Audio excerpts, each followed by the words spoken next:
sing together this morning, or I'll sing and hopefully other people feel like singing too. It's good to see you guys.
your song? I think this one is your song. Yeah, quite a few years ago, yeah.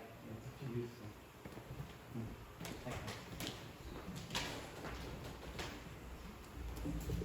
Yeah, I'd forgotten that was a song that Tina wrote.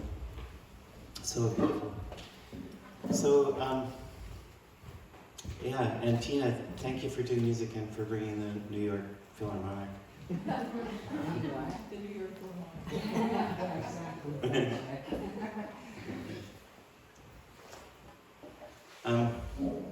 So,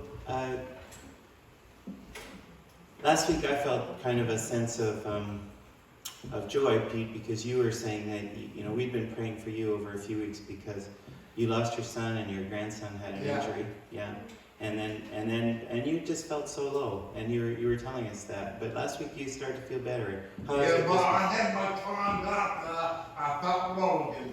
Oh, you did? Okay. Yeah. Yeah. How are you doing? And pray for Tristan today because he has blood vision in the eye that he got hurt. For Tristan, there's the BB that's in his eyes that they weren't able to take out. Yeah. Is hurting. Yeah. Yeah. Okay. So you've been feeling low again. Yeah. So I guess it's like a up and a down. It's That'll be me the rest of my life. Yeah. Well, yeah. It's kind of always like this. Just like your own kids or something like that. Yeah. That'll be with you the rest of your life. Yeah. It's true. The gift that never stops giving. You're always caring. To know people and to care for them means that to always be involved in the joys and the struggles of life. So, Kathy, last time you were here in this room was Saturday, and we had the marvelous celebration of life for you, and it was brilliant. And we thought you were incredible as you spoke at your own celebration of life. I've never seen anyone do that before. And Deanna, it's so wonderful to have you here, and we heard on the Saturday about how you helped to make all of that happen, and it was out of this world. But then I know you had a very hard diagnosis this week. Speaking. Okay.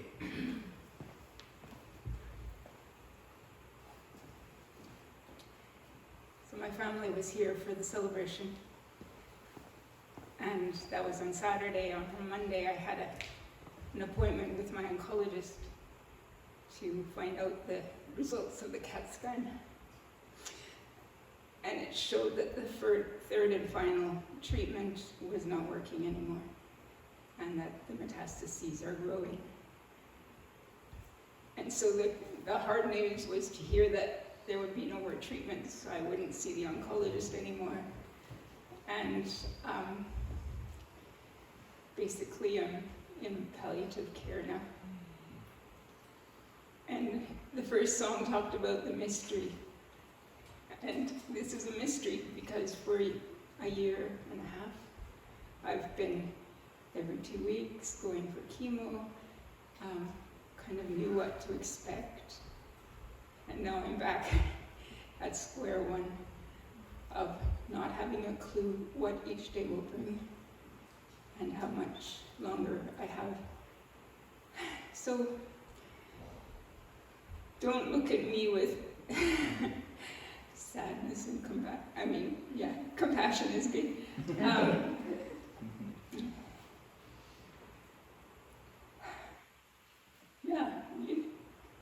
You know, we're all going to do this. We're all going to die someday. But when the news comes, it is hard. And my wonderful family continues to be so supportive. They didn't know they were going to live through this.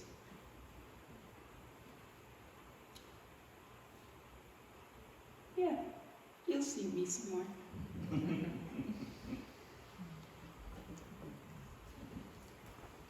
Bless her heart. What's that, Pete? Bless her heart. Bless her, yeah, bless your heart. Yeah, I continue to think that you're you're an unusual example to all of us. Your strength and all the things you've done. You know, this was such an irony because you gave a message in a year and a half ago, I guess, or 2.5 years. What year was it? It was 2019. December, yeah. You gave this amazing message about how you guys had lived here many years ago and hoped you could stay, and then jobs carried you away and really carried you away around the world to different places where you lived. But then you shared about the most wonderful people that if you had stayed here as you wanted to do, the people that wouldn't have been in your life. And that was like, I thought it was one of the most brilliant, wonderful messages we'd ever had. And then it was just the next day that you learned that you were really sick. You knew there was something wrong, but you got the results of the test. Isn't this right? I think the timing is like that. And so then through this time, which has been sometimes pretty good and sometimes very difficult, you just continue to be who you are, and with honesty and with vulnerability, sharing along the way. So, and to me, this seems to go along with the thing that developed in you. And I don't think we would have guessed it years ago when we were all friends, because we were all nice people, sort of on the quiet side. You know, the only one that really had any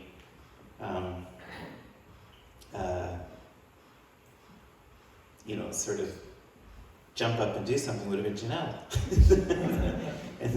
and we all, and yet you decided that the hurts of the world were calling you, and you went to refugee camps in Croatia, and you went to Iraqi Kurdistan. For 6 years, you spent almost 6 months at a time, or something like 6 months at a time, dividing your life between your family here and your work in war-torn places. And then you have tremendous solidarity with Indigenous friends, and I just, you've taken part in so many things to help and stand up for rights for people whose rights were taken away. So I guess you're right. We're all going to face this. Thank you for showing us how to do it.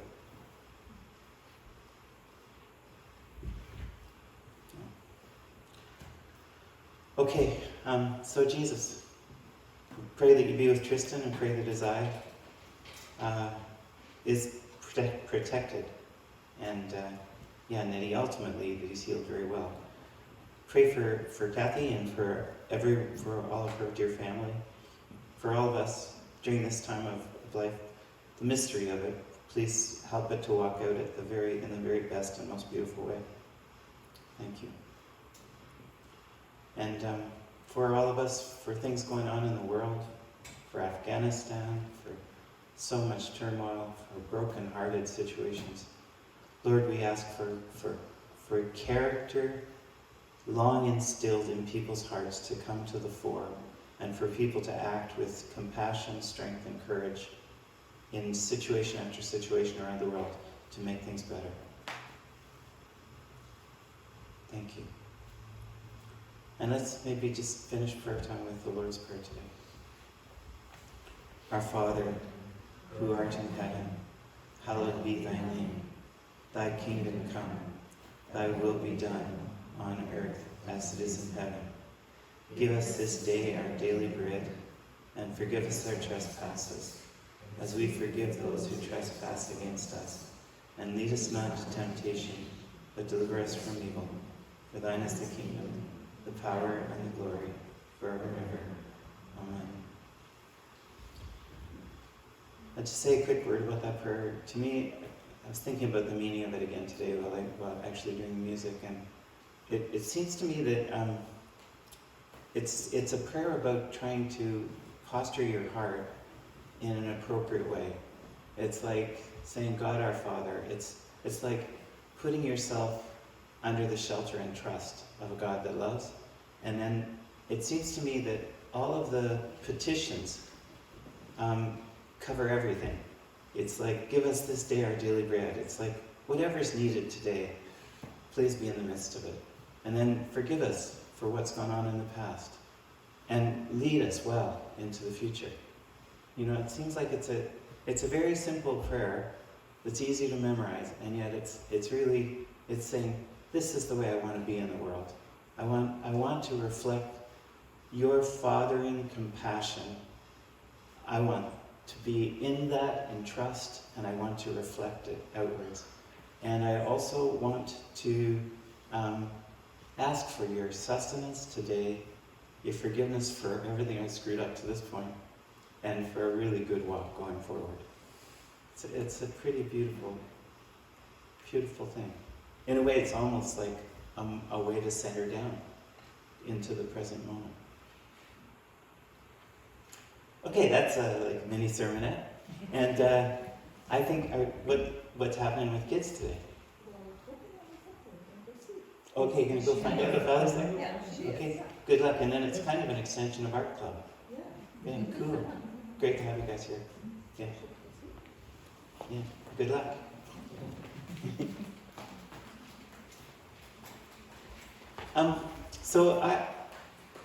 John, there's one other thing I'm wondering if you could do. Could you please bring up the church's new website?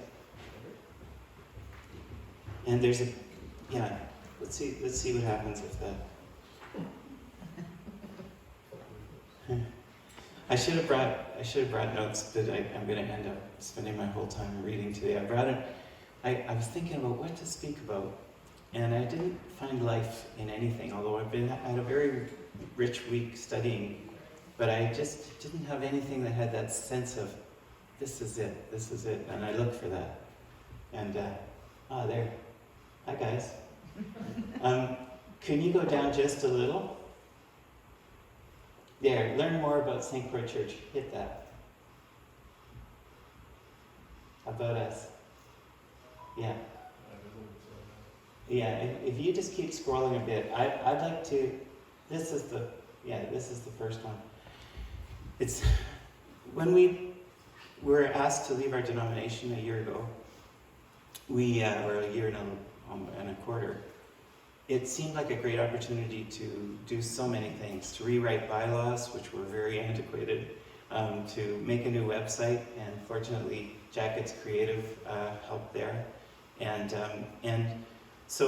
we produced some new content and material too, and we have 12 values that we've placed, and maybe at some point I'd like to do a talk on each value, or get other people to do talks on the values, but this is how we started. We know that God is big, and we don't think we understand all there is to know, so we offer our best thoughts as though they might be true. We try not to force ideas on anyone. And this may seem like a very simple thing to say, but it's an absolute turnaround from most of church history. I can find some references in church fathers that, and I can show you one today, where someone says that it's actually better to have this kind of posture towards truth and towards life. But through the ages, a lot of people thought that if you didn't believe exactly the right thing about the most important doctrines, we should kill you. In fact, I've been studying that this week. If you don't believe just the right thing about the Trinity, how dare you show up in our church? That's what happened to Miguel Servetus in Geneva. You know, it was in the 1500s, and he was a doctor, and he had written a book about, he didn't think that the understanding of the Trinity was valid, and so he escapes from an inquisition in one part of Europe, and then I don't know why he did this. He came to Geneva where John Calvin was in control. And Calvin had written to him before, and he said, you know, if you came here, you'd be executed. He said, don't come here. They'd had sort of intellectual or academic arguments through letters. But he comes, and somebody recognizes him. So he's arrested right away, and they take him, and they have a court case with him. In the court case, they use Calvin as witness for the prosecution. And Calvin is absolutely serious that if somebody doesn't believe the right thing, then these ideas could spread, and it could just destroy all of society. And so what they decide to do is to convict him. And as part of the prosecution, Calvin pleads for mercy. He says, please don't burn him at the stake as we do for heretics. Please behead him. That was the mercy. But although he had great power in the city, he was the pastor and sort of a little more than that. The city council decided that no, to be consistent, they would burn him at the stake. And he apparently screamed for half an hour. And some people died quickly in this treatment, but others didn't, and it was awful. So I think it's really quite an incredible step forward in history when people say that we don't demand certain knowledge that's exactly like ours from others. You know, it might seem so obvious. Wow, life's full of mystery. Why shouldn't we be a little generous? Perhaps you understand some parts of it better than I do. But no, it's usually been the other way around. Strange. How did the message of Jesus, who would rather die than kill, how did that message become this other message? That's one of the great conundrums of history. So when we wrote that, we know that God is big. We don't think we understand all there is to know, so we offer our best thoughts as though this might be true, they might be true. We try not to force ideas on anyone. Well, what we're really saying is, yeah, we hope that we're understanding some things correctly, but we don't know for sure. I remember one of the students who came from California to the graduate program in theology, the second week, he'd been here in St. Stephen for 2 weeks, it was in the fall, and I'll never forget, he was walking to class and someone was walking with him. I saw them, but I wasn't in the conversation, but I heard about it later. And the person said, you are bouncing to class. And this young man from California said, it's the word might. He said, I've never heard it before. Do you notice how all the teachers think, might be like this, might be like that? Maybe we've understood it, might be like this. He said, I've just never heard that word before. So I think it's quite a big thing. Do you want to see the rest of the values that are there quickly? There's just 12. And then, yeah? Who did they burn at the stake? What? I just missed it. Who was it that they burned at the stake? Brian Brooks was It's been such had a wrong view. His name was Miguel Cervantes. Okay. Yeah, but he wasn't the only one. No, And but he's just a very famous one, you know. And Martin Luther, who take this heroic stand. I spoke about Luther about 2 weeks ago. Luther takes this heroic stand against the Roman Catholic Church of the time, and other people say these ideas, your ideas would actually not only change the church, they change society, because what you're really saying is that all humans are equal. And we don't live like that. We live in a feudal society where there are aristocrats and nobles, and then there's the common people. And you know, it takes about 115 common people to make one aristocrat. I just made that up. But it's, you know, there's a very, very distinct difference. And so some people say, look, your ideas are fantastic and they will reform the church, but even more, let's reform the government. Let's reform the society, which Luther hates. Luther hates this idea. He just wanted to reshape theology. He wanted to reshape the way the church, he hates it that people take his ideas. And so it's not very long before he's signing his own name to saying people that don't want infant baptism, people that want to baptize adults, Anabaptists. Some of our most treasured folks here today are from this tradition. We should kill them. We should kill them. Usually what you do is you drown them because they wanted to be baptized again as adults, so it's only appropriate that you just hold them under longer. Yeah. So I'm just trying to say, this may seem so obvious to us today, and yet, what a development it's been to get to the place where we should think that Christians shouldn't kill each other. Protestants killing Catholics, Catholics killing Protestants. It's terrible. Let's go to the next one. Children are treasures. We want them to like this place. We believe they have a lot to teach us. We value intergenerational events. You know, I think it was Matt Fries who said, it seems like we have free-range children around here. And I always loved that idea. And I loved it because I've always thought they should want to come, not to be in a place where they're being repressed.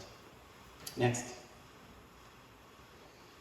We love good questions, creativity, and teamwork, and we like it when people share what they're really thinking. Isn't synergy better than, polarization? Isn't it better if people can say, this is what I think, and others can say, this is what I think, and instead of saying, this is what I think, I'll have nothing to do with you? No. Next one. Gardening, music, rich conversations, good coffee, shopping local, and caring for our planet. It's kind of important stuff too. Next. Our community seeks to be fully affirming of LGBTQ plus people, their relationships, their gifts being shared in our midst. Next. We like it when people are real, and we try to be too. We think there's a time to be serious, but there's often a time to laugh. I think I've told you once, I was so touched by Bruce Pierce, who died recently in Calais, who said, one of the things that I value about this place is that people share things as honestly as they do at my AA meetings. We love things that contribute to justice, beauty, and compassion in the world. We think we can all grow to be better people without a lot of guilt or shame. We love it when people use their gifts. This is huge. This is one of the foundational theological ideas that made it all the way through the 2,000 years of church history, is that God's essential nature is wrath, and that humans are hateful, despised by God until they're born again. I think this is one of the worst ideas that ever made it into history, but it's an idea that found its way through, and so it doesn't celebrate the goodness of humans. It doesn't celebrate who we are, or our individual giftings, or our uniqueness. What it does is it celebrates terror. It celebrates a God who punishes, and we have whole theologies still that are built on this. I just read a book this last week. I absolutely loved it. I told Jason about it. It was by Brian Zond, and it's called Sinners in the Hands of a Loving God. Last week, anyway, I started to read it because I knew that it would give a mirror to some of the books that I've been reading on John Calvin. So I read some books that were very positive towards John Calvin, but I read Brian Zond, who's a pastor from America, who had a large church in St. Louis, and he was somebody who had been trained as a Calvinist and believed it with all his heart. And his favorite sermon was Jonathan Edwards' the most famous sermon in American history from the 1700s, Sinners in the Hands of an Angry God.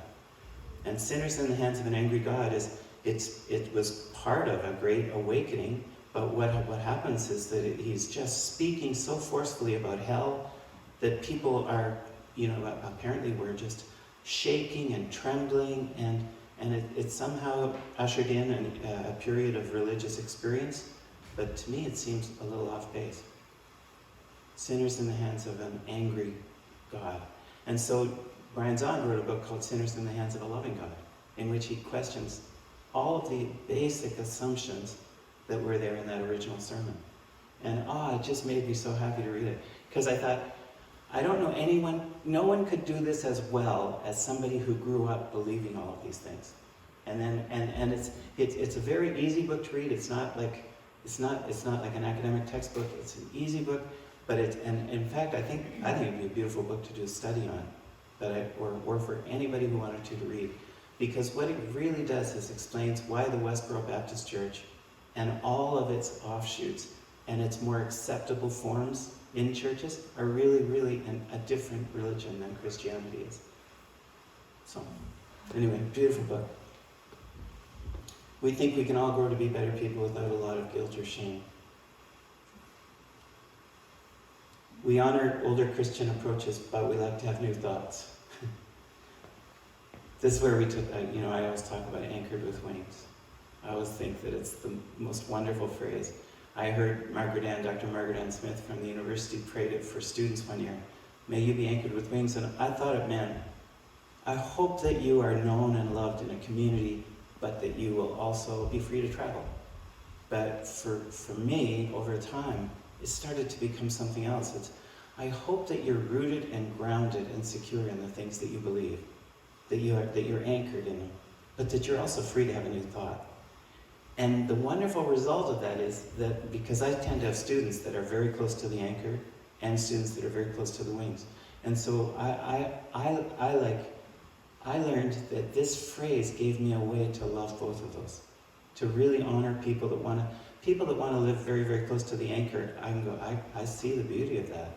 I've done it, and I see the beauty of it, and I want to honor it. But people that want to have thoughts that will have the potential to break out and be better thoughts in terms of justice and caring, because when you look back at church history, as I've spent my life doing, you can just see so many, many times people thought they were right and they were really wrong. They created terrible problems. So we must keep thinking. We must get to better.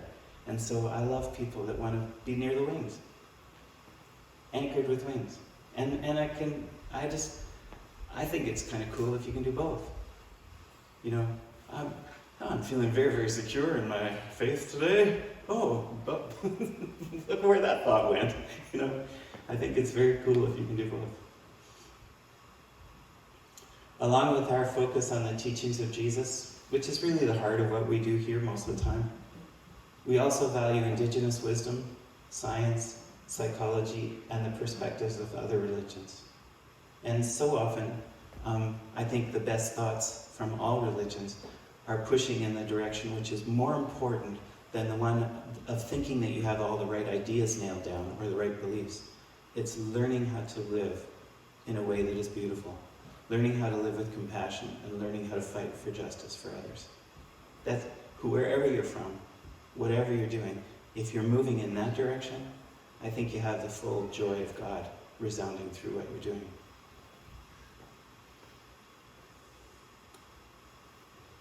We like standing up for things we believe in. We deplore all forms of racism, and we long for a world where all people are treated with honor and dignity. We like practical teaching from the Bible that makes people want to know God better and take care of others. Two things about this. Very rarely spend time talking about genealogies, even though, you know, 1 Chronicles has 9 chapters of them. It's just, who cares?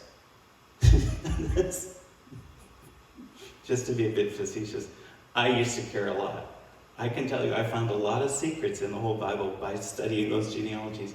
But really, who cares? So we don't try to spend a lot of time in parts of the Bible that we don't think give life or good wisdom. And we also think some parts of the Bible don't give good wisdom. Because I think what we get in the Bible is, I mean, you could see it as sort of a mandated word from on high. This is the way it is. Or you could see it as, this is what we think you're saying. This is what we believe about you.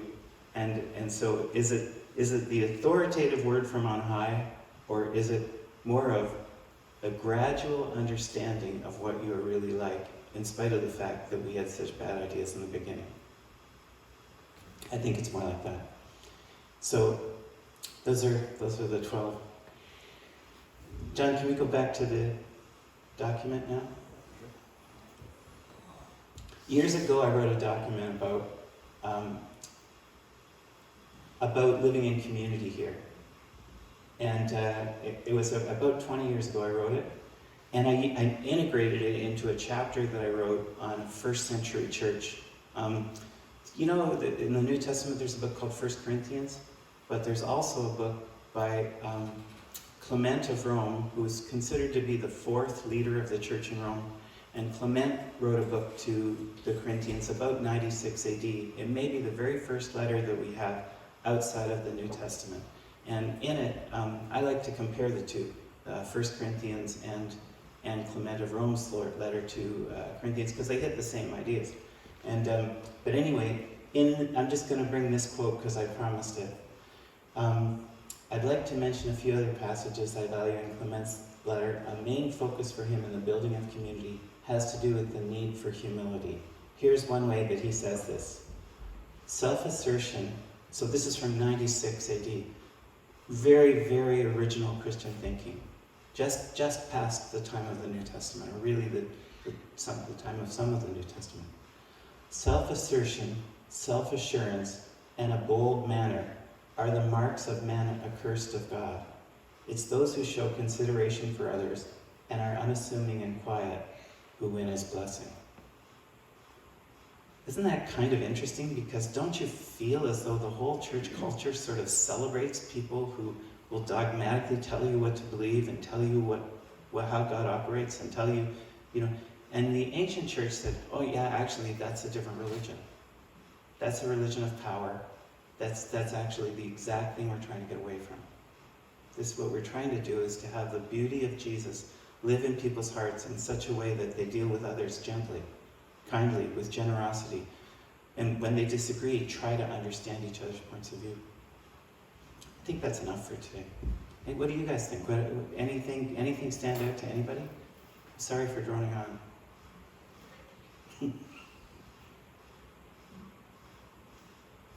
Yeah, Pete? I just want to thank you for playing. You're welcome. I want to thank you for playing. Thank you, man. And the church too. Yeah. We always will. Yeah. Oh, stretching. Oh no, you bought the farm. Take that painting over to John. Anybody got anything?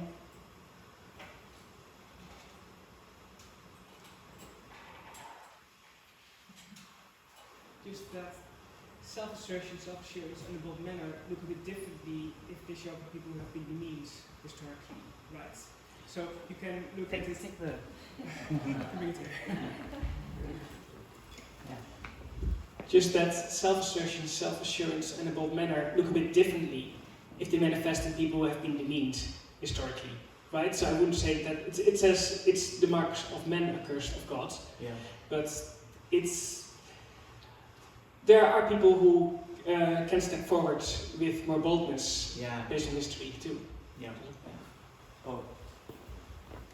Thank you. What a beautiful distinction. So, in other words, if you are a part of the group that's oppressing others, you could learn from this. If you're part of the group that's been oppressed by others, maybe you need to stand up as strongly as possible, and others with you, hopefully. Yeah, that makes sense. Thank you. That's a good correction. In general, I think it's all about discernment, discerning when to step forward and when to be quiet. Because quietness in and of itself is not good or bad. It just is. Sometimes it's right and sometimes it's not. Some people just aren't particularly quiet most of the time, and some people are. Yeah. So in other words, there's no greater value to being quiet necessarily, unless it's At the right time. Yeah, at the right time. And it could almost always be at the right time when somebody else is speaking. You know what I mean? Because really our brains are so busy making our next move. You're saying this, I'm going to counter with that. But wouldn't it be better if we could just learn to absorb what the person's actually saying? Feel it, honor it, even if we disagree. Anybody else have anything from any of this stuff we've talked about today? Does it break your heart to hear about the killing of heretics, burning at the stake, things like that, or is that it's just so old news now? I thought about reading the Doctrine of Discovery, what happened when the Doctrine of Discovery was made in the 15th century and the effect that it had in the New World under Columbus. And the only treatment that I have from it is from a Dominican priest who witnessed the way that the Indians were being treated, and it's just so hard to read. The last time I read it, I lifted my head. It was in a class, and people were weeping all around the room. And I just thought, you can't be a downer all the time. Trying to live as not Debbie Downer.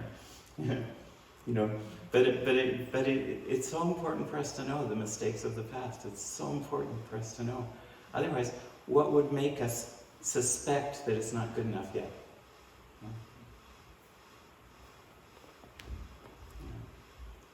Anybody else got anything? It's just wild because my dad went to Calvin College, named for John Calvin, and the legacy's still there. Yeah. And that just, it's difficult. The best teacher that I ever had is an absolute thoroughgoing Calvinist, and never demanded from me that I think the same way as he did, actually. But I loved him, and for him it all made sense. But I think it's a terrible thing. One of the really interesting things also is that in studying Calvin this week, I learned that Martin Luther was considered an absolute freak because he kept talking about the Bible. Most people in his day didn't, scholars could read Latin, they could read the Bible, they had some familiarity with it, but they didn't focus on it. It wasn't a part of their faith every day. So when Martin Luther started to insist on the Bible as the authority, this just shocked people. But it's really John Calvin who's sort of the systematizer or the organizer of this new Protestant religion that's going to flow. Oh, it's John Calvin who's going to insist that people ought to be reading their Bible constantly, all the time. That real holiness is about dedication to studying the Bible. Personally, I think that's a mistake too. I think it's not a bad thing for people to love the Bible. There's a lot in the Bible to love. And I think the Bible ultimately is aiming towards the most beautiful thing that I know of, and that's Jesus.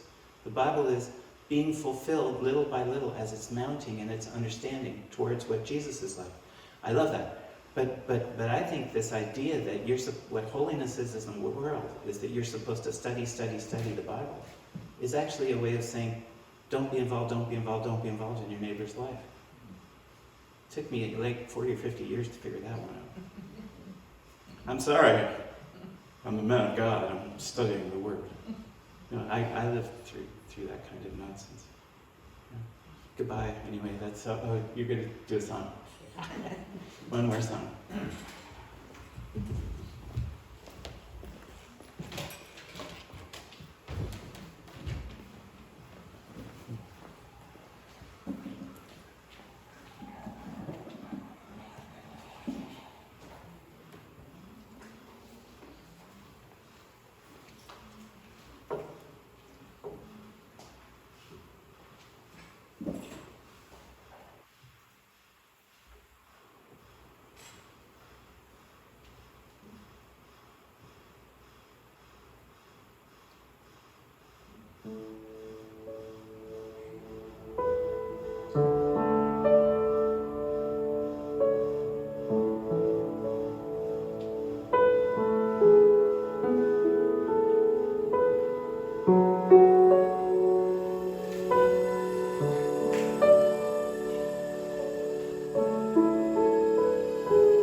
Be gracious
blessing.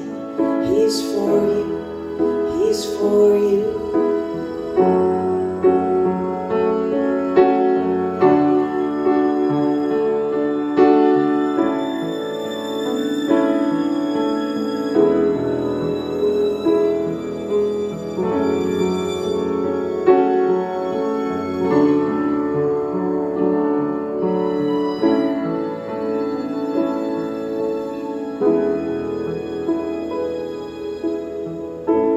The Lord bless you and keep you.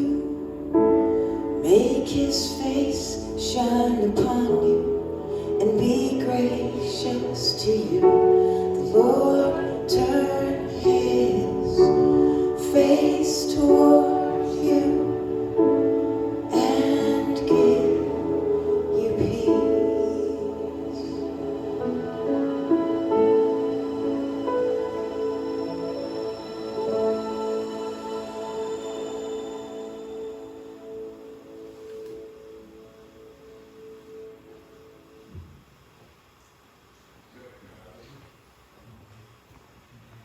That's good. What are the words to the bridge? All of it. Yeah. May his presence go before you and behind you and beside you, all around you and within you. He is with you. He is with you. In the morning, in the evening, in your coming, in your going, in your weeping and rejoicing. He is for you. He is for you. So maybe this is the thing not to forget, that, you know, we have our difficult life circumstances, we have the things we struggle with, we have the world that's in great turmoil, we have history, and in all of it, there's this admixture of good and bad. And but there's this beautiful, beautiful God who is for us, with us, for us. So Abba, I pray as we leave this place that we leave with remembrance that we're not alone in struggles, and remembrance that we can show your love to each other, and remembrance that you are there when we turn to you. You are our anchor, and you also are our wings. So, amen. Goodbye.